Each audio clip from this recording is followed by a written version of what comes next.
వింజమూరుపట్ట పరిధిలోని BC colony సమీపంలో ప్రాథమిక పాఠశాలలో పనిచేస్తున్న ఉపాధ్యాయులపై ఆ ప్రాంతంలో నివాసం ఉంటున్న అంగన్వాడీ కార్యకర్త భాగ్యమ్మ పాఠశాల ఉపాధ్యాయులపై దురుసుగా ప్రవర్తించడం పట్ల అసహనం వ్యక్తం చేస్తున్నారు.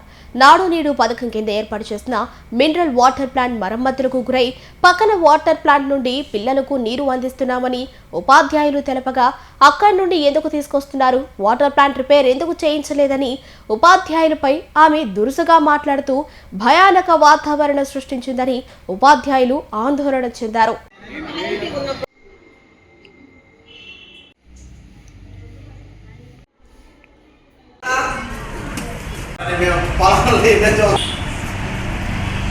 వాటర్ ప్లాంట్ బాగానే పనిచేస్తుంది. చిన్న చిన్న లీకుల వల్ల నీళ్లు కారుతున్నాయి అంతేను.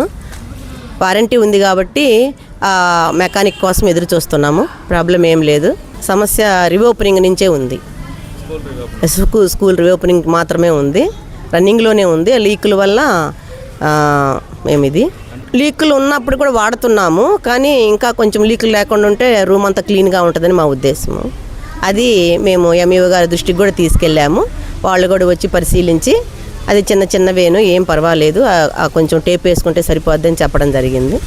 అది విలేజర్స్ వచ్చి పనిచేయట్లేదని అడిగారు. పనిచేస్తుందని చెప్పాము, కానీ ఏదన్నా చిన్న చిన్న లీకులు ఉంటే ప్రైవేటు వ్యక్తుల ద్వారా అయినా మేము చేపిస్తామని అనడం జరిగింది గ్రామస్తులు వాళ్ళతో, ఇంకొక మేడము.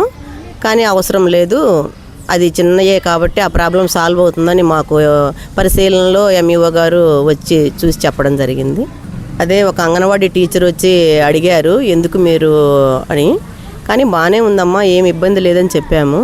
కానీ ఆమె వచ్చి ప్రశ్నించడం అనేది మా ఎంఈఓ గారు, మా ఎంఈఓ 1, 2, ఎంపీపీ గారు, ఎండిఓ గారు, ఎంపీపీ గారు వాళ్ళే వచ్చినప్పుడే మేము అన్నీ చూస్తుంటాము. ఏదైనా సమస్య ఉంటే రైజ్ చేస్తుంటాము. ఒక అంగన్వాడీ టీచర్ వచ్చి మమ్మల్ని ఎన్నో రకాలుగా ప్రశ్నించడం అనేది ఎందుకో కాస్త ఇబ్బందిగా అనిపించింది. అది సిడిపిఓ దృష్టికి కూడా మేము తీసుకెళ్ళాము.